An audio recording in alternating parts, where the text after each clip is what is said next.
We're learning more about Defense Secretary Lloyd Austin's hospitalization this morning as both sides of the aisle really say the Pentagon should have been more transparent with him. He remains at Walter Reed National Medical Center, but the Pentagon says he resumed his duties on Friday.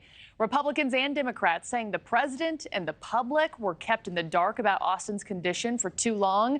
Evan Lambert joins us now from Washington with the very latest. Evan, what are we learning this morning?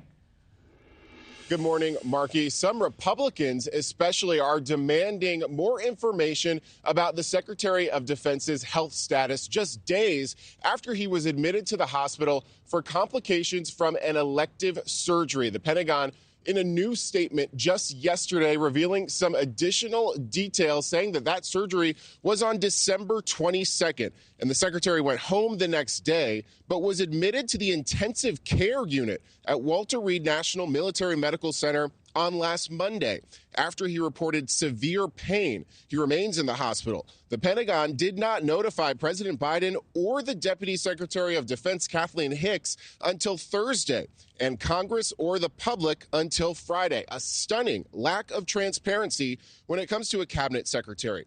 In a statement yesterday, Pentagon Press Secretary Major General Pat Ryder saying that Austin is, quote, recovering well and in good spirits. He added, quote, while we do not have a specific date for his release at this time, we will continue to provide updates on the secretary's status as they become available. Also, the Secretary of Defense putting out a mea culpa of sorts in his own statement, saying, quote, I am very glad to be on the mend and look forward to returning to the Pentagon soon.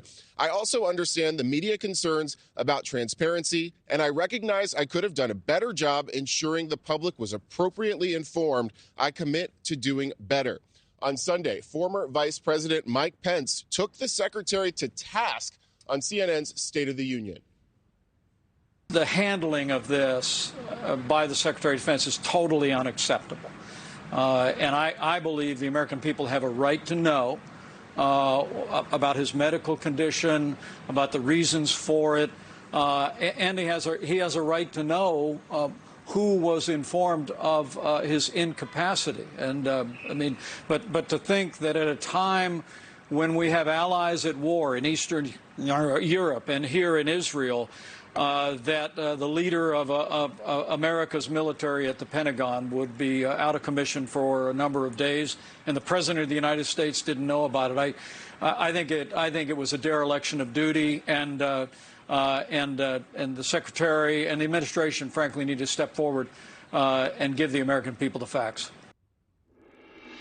The White House saying that President Biden spoke with Secretary Austin on Saturday night, describing that conversation as a warm one, also saying that the president, quote, has full confidence in Secretary Austin.